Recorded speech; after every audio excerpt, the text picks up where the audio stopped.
When you look back in history, it's actually insane the amount of times that companies have actually ruled and also ruined countries. This time, we'll tell you the tale of Guatemala and the United Fruit Company.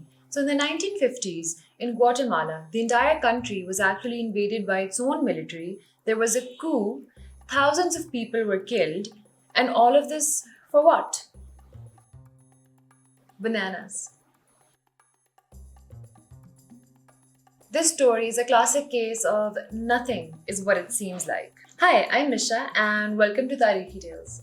And our story starts in the 1880s when a guy called Andrew Preston actually joins hands with this company called Boston Fruit Company. Now, this company is obviously based in Boston. Soon afterwards, they also add in Minor C. Keith railroad companies to their mix. And in 1988, we have the birth of the United Fruit Company.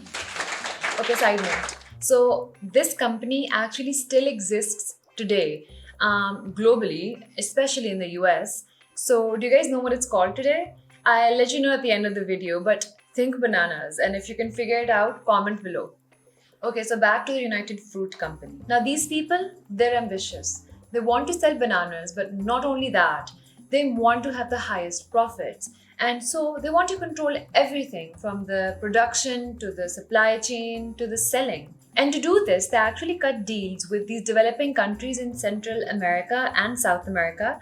And the deals basically consist of some form of the contract where the company says that they will get huge amounts of land from the country, and in return, what they will do is they will build railroads and infrastructure and they'll help develop the country. Countries like Costa Rica, Honduras, and Guatemala, and many more made such deals because they thought that this would be a fast track towards developing the country and building some infrastructure, and also while creating local jobs. In 1901, the United Fruit Company was given the task of managing Guatemala's postal service. And in 1904, they also basically got a contract to build the railways in Guatemala. But what ended up happening was a little sad because the company actually took all these lands and took the tax exemptions that they were given by these countries, but they made sure to build infrastructure in a way that doesn't really help the countries. Now, they did this because they didn't want any other competitions from local farmers. In some cases, the company actually made sure to build railways in a way that local farmers could not use them. And in another case, the country actually blew up an entire railway system because the company was no longer using it and they thought, what if somebody else uses it? Let's just get rid of it. So their intention was never really to help out these countries. And once the United Fruit Company actually had roots established in these countries, they also made sure that the countries would not get projects from other multinationals where they could build infrastructure. They really wanted to get a hold on the power that they had in these developing countries. Another way they acquired land in countries such as Guatemala was through dictators who were backed by the US. By 1950, 42% of all land in Guatemala was actually owned by the United Fruit Company. This was more than half of all the agricultural land, and what's sad is that the company only used about 15% of the land. The rest of it was just lying there idle, and the local farmers were actually suffering throughout this entire time because they didn't have any land to farm on. Now, Guatemala, like many developing countries, had a very troubled past. Up until 1944, they were under dictatorships and weird regimes. In 1944, there was a revolution and there was an uprising, and then finally, they started having elected presidents and an elected cabinet. And the country was actually starting to do good because these presidents did really have the good of the country in mind. In 1951, Juan Jacobo Arbenz came to power and he promised his citizens a better life. Now, in order to do this, one of his major goals was basically land reforms because he realized that the United Fruit Company owns so much of agricultural land in Guatemala that no other farmers can actually compete. So he decided that the country would buy back some of the land from the United Fruit Company. And this was the land that was lying idle, because they're only using 15%. And this land that the country buys back can then be distributed among farmers so that the local economy can be stirred up. So the government offered the United Fruit Company a sum of $1,185,000 for this land. This is exactly what the company had told Guatemala that the land is worth when they were asked to figure out its value for taxation purposes. So now that's exactly what the government offered to pay them. But now the company realizes that what they're selling is not just land.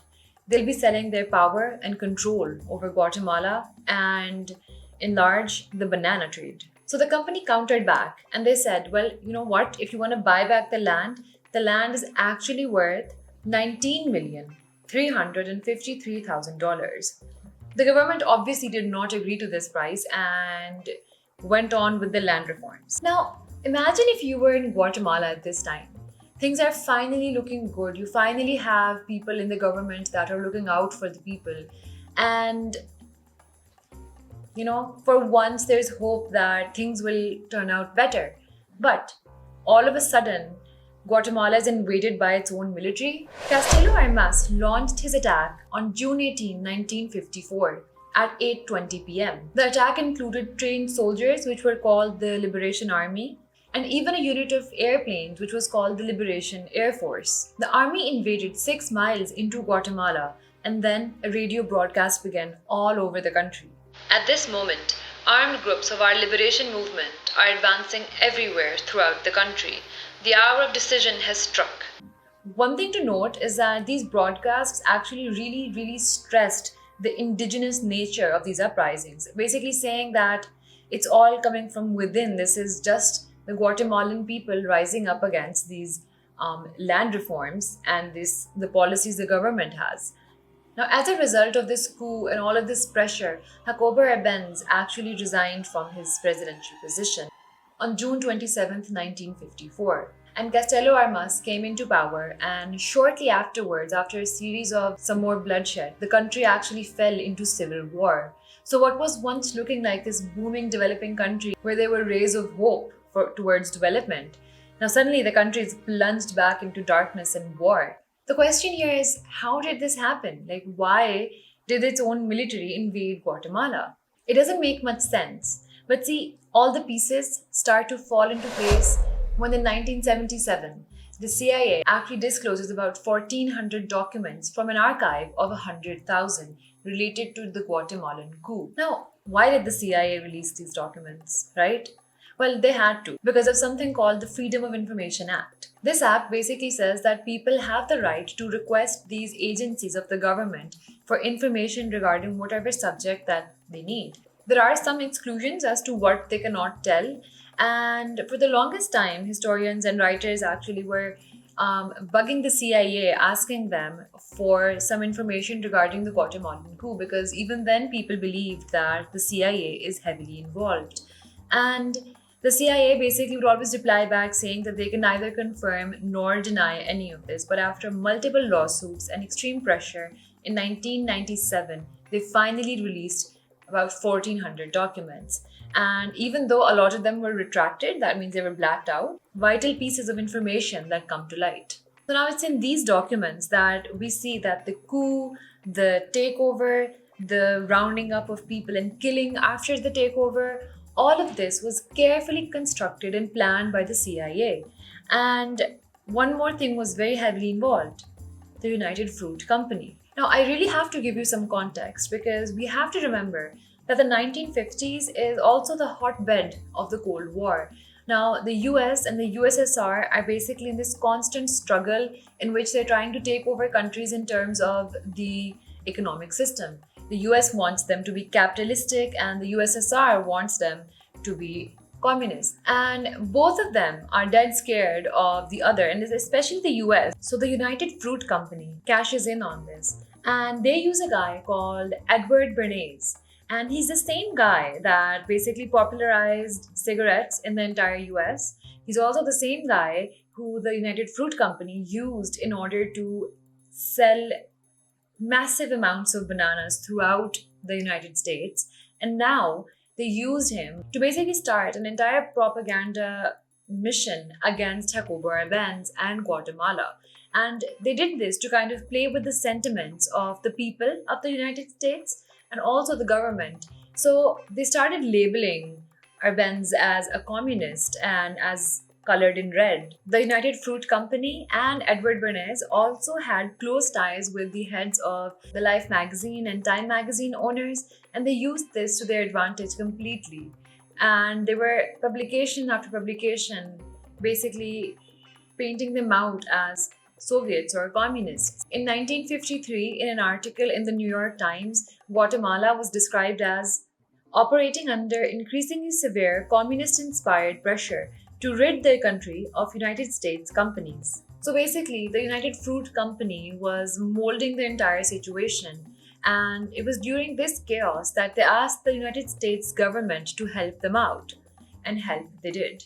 And this help actually began in the era of President Truman. In 1952, the CIA actually began an operation called PB Fortune. Under this operation, they were basically training personnel and people to basically invade the country and everything. And they also have documents where they were making entire lists of people in the government or influential people in Guatemala that need to be taken care of. And by that, they mean to get rid of after the coup. We know this because even one of the documents is actually called Guatemalan Communist Personnel to be disposed of during military operations.